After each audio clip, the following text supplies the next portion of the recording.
Hello and welcome to all of you in this third lecture of mine on the Indian Evidence Act of 1872.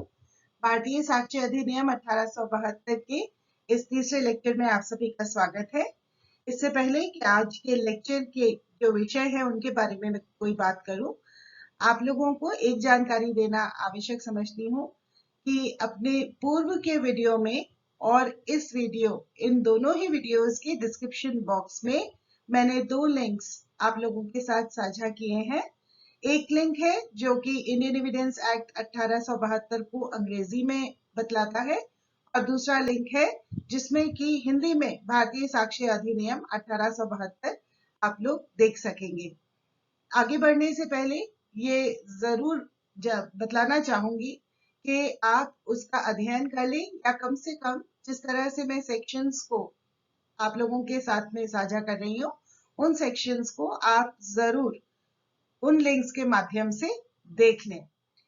साथ ही साथ पूर्व के video से आप लोगों को यह बात बहुत ही स्पष्ट हो गई होगी कि इंडियन एविडेंस एक्ट सिविल और क्रिमिनल दोनों ही प्रकार की कार्यवाहियों पर लागू होता है और इसी कारण से इसका बहुत ही अधिक महत्व भी है, क्योंकि हालांकि ये एक प्रक्रियात्मक यानी कि प्रोसीजरल विधि के रूप में हम इसे कहते हैं या देखते हैं, लेकिन इसमें कुछ तात्विक यानी कि कुछ सब्सटेंटिव लॉ भी हैं जिनके बारे में आगे के लेक्चर्स में आप लोगों को पता चल सकेगा। तो आज के इस लेक्चर में हम लोग जो बात करने वाले हैं वो भारतीय साक्ष्य अधिनियम 1872 के विस्तार और उसमें दी हुई परिभाषाओं के संबंध में है। तो आइए सबसे पहले हम ये जान लें कि आज के इस लेक्चर में और क्या क्या इंक्लूडेड होगा। तो आज इस वीडियो में हम लोग क्या विषय जानेंगे उसके बारे में पहले थोड़ा सा आप लोगों को बतला दूं कि भारतीय साक्ष्य अधिनियम का विस्तार कहाँ तक है और ये किस चीज पर लागू होगा उसके बारे में चर्चा करेंगे। Extent and applicability of the Indian evidence act. उसके बाद में इंडियन एविडेंस एक्ट के अंतर्गत एविडेंस शब्द को किस तरह से परिभाषित किया गया है, परिभाषा दी गई है जो भारतीय साक्ष्य अधिनियम में साक्ष्य की, उसको हम समझेंगे और उसके बाद में साक्ष्य के संबंध में जो विभिन्न आयाम हैं, डिफरेंट एस्पेक्ट्स ऑफ एविडेंस, उसके बारे में हम लोग जानकारी प्राप्त करेंगे। तो आइए सबसे पहले इसकी एक्सटेंट और एप्लीकेबिलिटी के बारे में जान लेते हैं। जैसा कि हम सभी जानते हैं कि अधिनियमों के जो सेक्शन 1 होता है वह उस अधिनियम के शॉर्ट टाइटल यानी संक्षिप्त शीर्षक की बात करता है और यह व्यवस्था करता है कि उसका विस्तार कहाँ तक होगा। तो हम लोग जानते हैं इस अधिनियम को भारतीय साक्ष्य अधिनियम के नाम से यानी इंडियन एविडेंस एक्ट के नाम से जाना जाएगा और इसका विस्तार जैसा कि 2019 से पहले के अधिनियमों में लिखा हुआ है कि इसका विस्तार जम्मू कश्मीर राज्य के सिवाय संपूर्ण भारत में होगा, किंतु अगस्त 2019 के संशोधन अधिनियम के आने के बाद में अब हम सभी जानते हैं कि भारतीय साक्ष्य अधिनियम का जो विस्तार है वह संपूर्ण भारत पर होगा। जम्मू कश्मीर राज्य के सिवाय इस पर्टिकुलर पोर्शन को, भाग को निरसित कर दिया गया है, रिपील कर दिया गया है। इसके बाद में हम जानेंगे कि ये भारतीय साक्ष्य अधिनियम लागू किन पर होगा। तो यह न्यायिक कार्यवाहियों पर यानी जुडिशियल प्रोसीडिंग्स पर लागू होगा। जुडिशियल प्रोसीडिंग्स क्या होती हैं?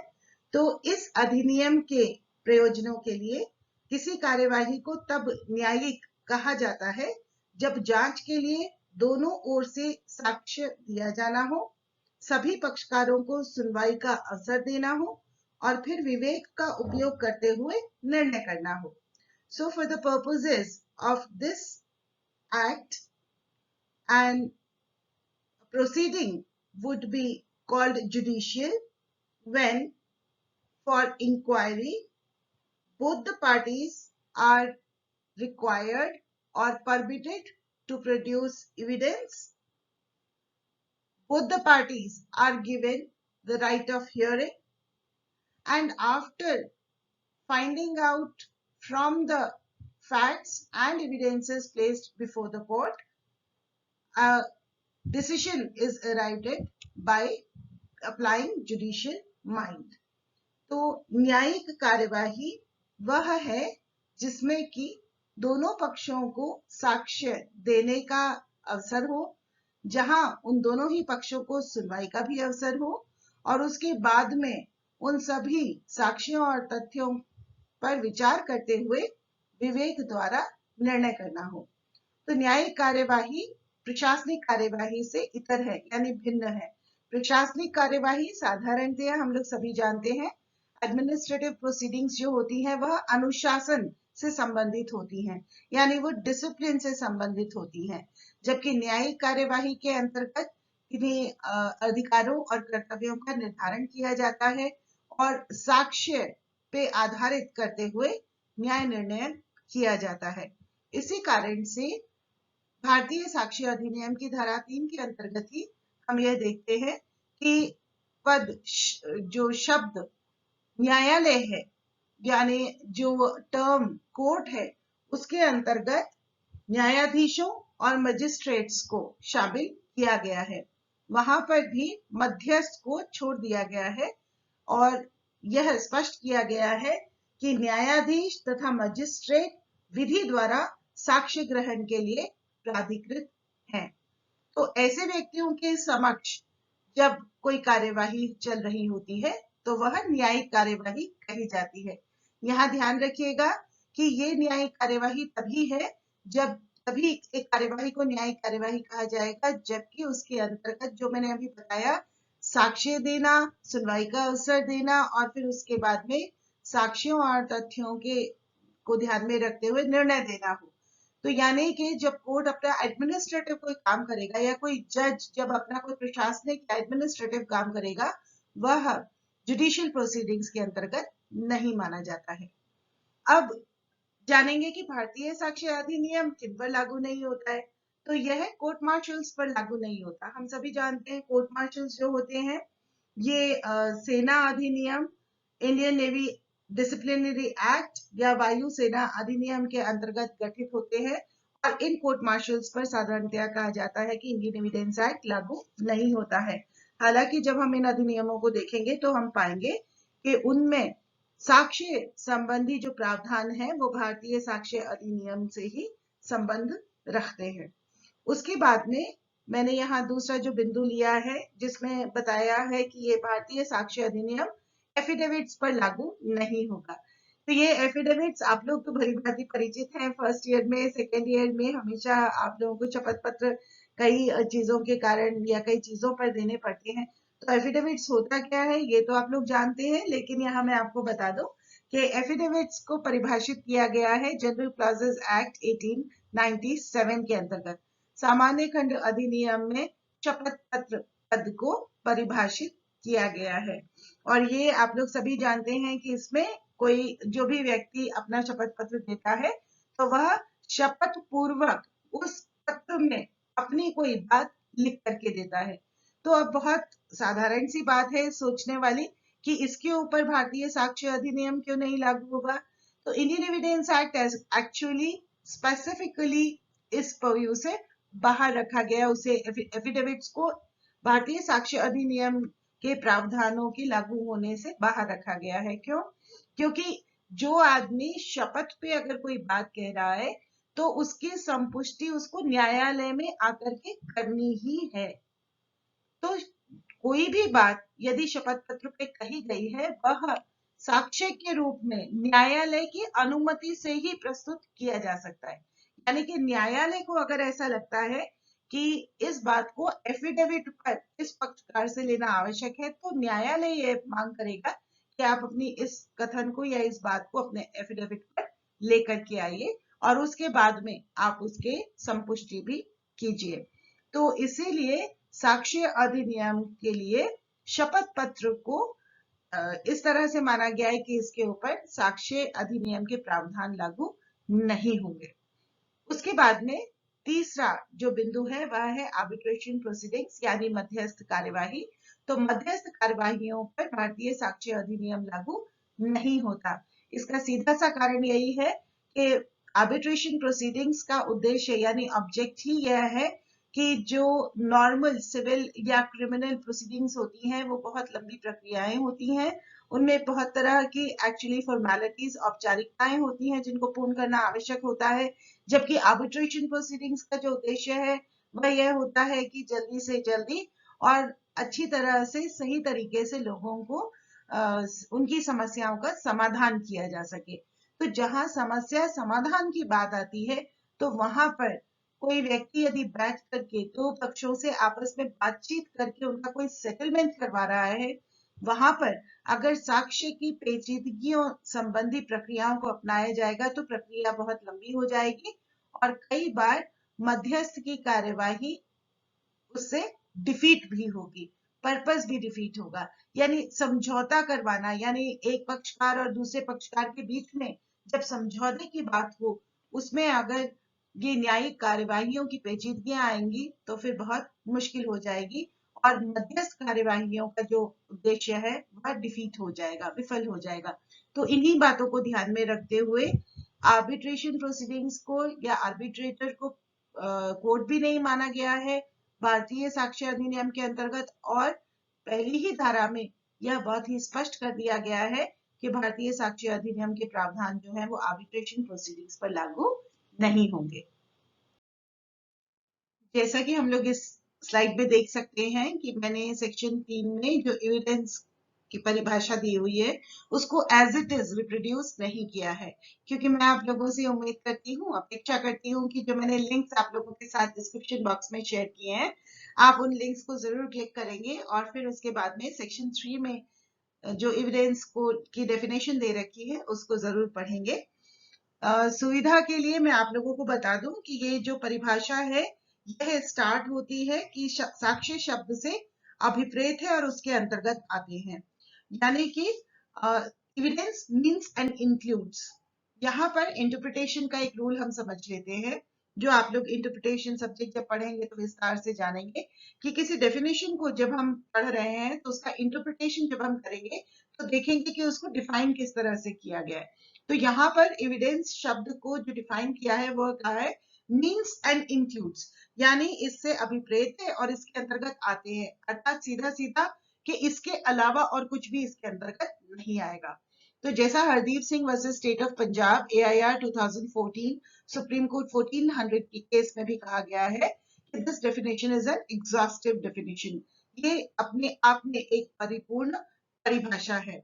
जब आप ये परिभाषा देखेंगे तो उसमें आप पाएंगे कि दो बिंदु दे रखे हैं, 1 और 2, और ये कहा गया है कि न्यायालय के समक्ष कोई विषय जब प्रस्तुत होता है, यदि वह मौखिक रूप से पेश किया जाता है साक्षी के द्वारा तो फिर उसे मौखिक साक्ष्य कहते हैं, और यदि दस्तावेजों के द्वारा कुछ प्रस्तुत किया गया है न्यायालय में, चाहे वो इलेक्ट्रॉनिक डॉक्यूमेंट के रूप में ही क्यों ना हो, तो उसे हम दस्तावेजी साक्ष्य कहते हैं। So two kinds of evidence, as you can see on the slide also, statements of witnesses and documents. So how the statements of witnesses are given? It is generally given on oath. साक्षियों को शपथ पर साक्ष्य देना होता है। ये बात कहाँ लिखी गई है? तो द ओथ्स एक्ट 1969 यानी शपथ अधिनियम जो है उसके अंतर्गत ये बता रखा है कि ओथ का क्या प्रारूप है और ओथ कौन लेगा। तो जब साक्षी अपना कथन देंगे, अपना साक्ष्य देंगे, तो वह ओथ कर देंगे। अब हम जब डॉक्यूमेंट्स की बात करते हैं तो डॉक्यूमेंट्स का क्या अर्थ है वो मैं आप लोग को पिछले अपने जो लेक्चर है वीडियो उसमें बात बता चुकी हूँ, ओरल एविडेंस के बारे में भी और डॉक्यूमेंट्री एविडेंस के भी बारे में। तो कोई भी दस्तावेज जिस पर कोई अक्षर चिन्ह इत्यादि से यदि कुछ लिखा गया है या कुछ चिन्हित किया गया है तो वह एक दस्तावेज के रूप में हम उस वस्तु को मानते हैं। यहाँ एक चीज जरूर हम लोगों को ध्यान में रखनी है, वह यह कि कई बार ऐसा भी हो सकता है कि न्यायाधीश महोदय खुद ही किसी घटना स्थल पर जाकर के जांच करें।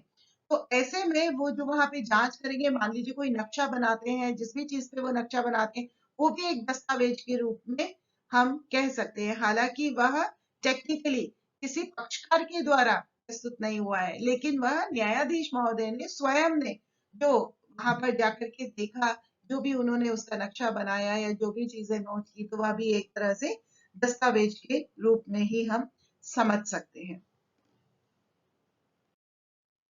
यहाँ एक बात और बताना चाहूंगी कि जो डॉक्यूमेंट वर्ड है उसको भी सेक्शन 3 के अंतर्गत डिफाइन किया गया है, परिभाषित किया गया है। तो आप अधिनियम को लिंक के द्वारा एक्सेस करके जरूर देखें और उसमें आपको डॉक्यूमेंट यानी दस्तावेज के संबंध में जो परिभाषा दी गई है वह भी मिल जाएगी। अब यहाँ देख करके आप लोग जरूर थोड़ा सा आश्चर्य में पड़े होंगे कि evidence obtained by undesirable means यानी अनुचित साधनों से प्राप्त साक्ष्य का क्या मूल्य होगा, क्या वो न्यायालय के द्वारा ग्राह्य होगा, whether it will be admissible by the courts। तो यहाँ पर एक्चुअली सुप्रीम कोर्ट ने भी ऑब्जर्व किया है और पहले के केसेस के ऊपर भी रिलाई किया और बाहर यानी विदेश के केसेस पे भी रिलाई किया है। और पुष्पा देवी एम जातिया वर्सेस एमएल वधावन AIR 1987 के केस में भी उन्होंने इस बारे में चर्चा की है। तो आप लोग यदि चाहे तो इस केस को एक्सेस करके इसको भी पढ़ सकते हैं। तो उसमें एक्चुअली न्यायालय ने ये स्पष्ट किया है कि जब स्थापित साक्ष्य शब्द की परिभाषा में आ जाए तो न्यायालय इसे उपयोग में ले सकता है तथा यह जानने की कोई आवश्यकता नहीं होती कि किस तरीके से उसे अभिप्राप्त किया गया था। उच्चतम न्यायालय ने यह चेतावनी अवश्य दी है कि यदि ऐसे साक्ष्य का प्रतिकूल प्रभाव उसके साक्षिक मूल्य यानी एविडेंशियरी वैल्यू से अधिक है तो उसे अपवर्जित किया जा सकता है। यानी कि अगर उसका कोई एडवर्स इफेक्ट पड़ता हो किस चीज से ज्यादा, उस साक्ष्य के साक्षिक मूल्य यानी एविडेंशियरी वैल्यू से ज्यादा अगर उसका प्रतिकूल प्रभाव अधिक हो तो फिर ऐसे समय में वह साक्ष्य ग्राह्य नहीं किया जाएगा। यानी अनुचित साधनों से प्राप्त साक्ष्य ग्राह्य तो किया जा सकता है यदि वह साक्ष्य शब्द की परिभाषा में आ जाए, लेकिन यदि उसका साक्षिक मूल्य जो है वह उससे कम होगा कि उसका जो प्रतिकूल प्रभाव है वह अधिक हो जाएगा तो ऐसे समय में न्यायालय उसको ग्राह्य नहीं करेंगे। Sir Lawrence Jenkins, in one of the earlier cases in 1910, had said that relevant evidence remains relevant even if it was obtained in the course of a search or seizure. So, what is the test? The test to be applied in considering whether evidence is admissible or not will be whether it is relevant to the matter in issue. अगर वह विवाद्य के संबंध में सुसंगत है तो ऐसे साक्ष्य को ग्राह्य कर लिया जाएगा। The Supreme Court, however, noted and gave an exception to the rule, which is that where after the alleged offense, improper methods have been used to obtain evidence for it, and the judges of the view that the prejudicial effect of such evidence would be out of proportion to its evidentiary value, the judge may exclude it. जैसे कि बहुत सीधी सी अगर मैं बात कहूँ, डरा धमका करके यदि किसी व्यक्ति से कन्फेशन करवाया जाता है तो अब ये मीन्स तो गलत है ना। this evidence which is collected by something which is illegal, so that means are actually not correct. They are undesirable means, and therefore the court has very clearly said that where the evidentiary value of such an evidence is lesser than the adverse effect it will have or the prejudicial effect it will have on such evidence, then it will not be admitted, बल्कि it will be excluded। ठीक है ना। अब उसके बाद में इस slide पे आप दूसरा जो बिंदु देख रहे हैं वह एफिडेविट से संबंधित है। तो शपथ पत्र के संबंध में सुधा देवी वर्सेस MP नारायणन 1988 के केस में सुप्रीम कोर्ट ने बहुत ही सीधा सीधा बताया कि धारा 3 के अर्थ के अंतर्गत शपथ पत्र के कथन साक्ष्य नहीं होते हैं। शपथ पत्र में जो कथन किए गए वो मात्र कथन ही है, वो स्वयं में साक्ष्य नहीं है। परंतु जब न्यायालय का यह आदेश हो कि किसी तथ्य का सबूत शपथ पत्र से लिया जाए तो ही वह साक्ष्य होगा। ये बहुत ही क्लियर सुप्रीम कोर्ट ने इस पर्टिकुलर केस में होल्ड किया था। अब एविडेंस के संबंध में ये जो दो बिंदु हैं इनको भी देखेंगे कि FIR और रिकॉर्डेड टेप्स का क्या साक्ष्य मूल्य है, यानी इनका जो साक्ष्य के संबंध में और आयाम है तो इनके बारे में क्या स्थिति है।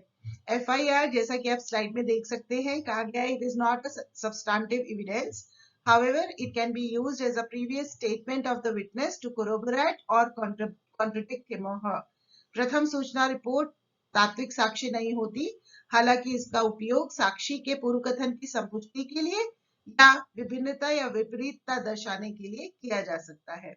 एफआईआर में भी जो कथन है वो मात्र कथन ही है। उन कथनों की संपुष्टि साक्ष्यों के द्वारा की जानी आवश्यक है और इसीलिए ये कहा गया है कि एफआईआर स्वयं में कोई साक्ष्य नहीं है। हालांकि उसमें किए गए कथनों को जिस व्यक्ति के द्वारा वो कथन किए गए हैं उसकी संपुष्टि करने के लिए कि हाँ इसने पहले भी ऐसे कहा था, ये अब भी ऐसे कह रहा है, या उसे कॉन्ट्रोडिक्ट करने के लिए, यानी इसने पहले तो ऐसा कहा था, अब ये ऐसा कह रहा है, अपनी एफआईआर में तो इसने ऐसा कहा था, उसके लिए उसका उपयोग अवश्य किया जा सकता है। सिवाय इसके एफआईआर को सब्सटेंटिव एविडेंस के रूप में नहीं माना गया है। अब इसके बाद में रिकॉर्डेड टेप्स और इलेक्ट्रॉनिक रिकॉर्ड्स की क्या स्थिति है? तो स्थिति बहुत ही स्पष्ट है। रिकॉर्डेड टेप्स के बारे में कोई भी रिकॉर्डिंग है तो उसके बारे में बिल्कुल स्पष्ट कहा गया है कि टेप की गई बातें विवादक तथ्य से सुसंगत होनी चाहिए। The talks that have been recorded or the thing that has been recorded should be relevant to the facts in issue। और टेप रिकॉर्ड की गई बातों में आवाज की पहचान की जा सकती हो। The voice should be very clearly identifiable और टेप रिकॉर्ड की गई बातचीत की सत्यता उस टेप रिकॉर्ड को साफ कर दिए जाने की संभावना को दूर करके साबित की जा सकती हो। साथ ही साथ यह भी the truth about the recording of such communication actually should be made so clear that the tampering with the tape record as such should be done away with। ये बिल्कुल भी ऐसा नहीं होना चाहिए कि टेप रिकॉर्ड के साथ में किसी भी तरह से किसी भी प्रकार की कोई टैंपरिंग यानी कि छेड़छाड़ की गई हो, उसमें कोई भी बदलाव किया गया हो। तो टेप रिकॉर्डिंग्स के संबंध में जो रिकॉर्डेड टेप्स होते हैं उनके संबंध में साक्ष्य के रूप में ये तभी महत्व रखती है जबकि एक व्यक्ति जो साक्ष्य देता है वह और बोलने वाला दूसरा व्यक्ति जब वो बातचीत कर रहे थे दोनों ही व्यक्ति इस बात के साक्ष्य दे या उनमें से कोई एक व्यक्ति तो जरूर उसके बारे में साक्ष्य दे, जबकि इस बात की संतुष्टि कर ली गई हो कि टेप रिकॉर्डिंग के साथ में किसी भी प्रकार की कोई भी छेड़छाड़ नहीं की गई होगी। इस बात को बहुत ही ध्यान रखिएगा। उसके बाद में हम जो इलेक्ट्रॉनिक रिकॉर्ड्स के बारे में अधिकतर बात करते हैं, आजकल तो इलेक्ट्रॉनिक रिकॉर्ड्स का जमाना है। ये जो मैं वीडियो बना रही हूँ, जो टेप कर रही हूँ, तो ये भी इलेक्ट्रॉनिकली ही आप लोगों के पास तक पहुंच रहा है। तो इसकी वैल्यू है यहाँ ये जो मैंने आगे लिखा है डॉक्यूमेंट्री एविडेंस, तो ध्यान रखिएगा रिकॉर्डेड टेप्स और इलेक्ट्रॉनिक रिकॉर्ड्स ये सारी की सारी चीजें डॉक्यूमेंट्री एविडेंस में इंक्लूडेड होती हैं और इलेक्ट्रॉनिक रिकॉर्ड्स को साक्ष्य के रूप में प्रस्तुत किए जाने से संबंधित अभी एक रिसेंटली जुलाई 2020 में ये जो केस डिसाइड किया गया है माननीय उच्चतम न्यायालय के द्वारा खोदार वर्सेस गोरंत्याल के मामले में, इसमें इन्होंने बहुत ही क्लियर किया है कि जब तक कि इलेक्ट्रॉनिक रिकॉर्ड जो प्रस्तुत किया गया है वह स्वयं ही प्राइमरी एविडेंस ना हो, तब तक जब भी इलेक्ट्रॉनिक रिकॉर्ड प्रस्तुत किया जाएगा न्यायालय में तो वह एक सर्टिफिकेट जो कि सेक्शन 65B के अंतर्गत इंडियन एविडेंस एक्ट में दिया गया है उसके साथ ही प्रस्तुत किया जा सकेगा, अन्यथा नहीं।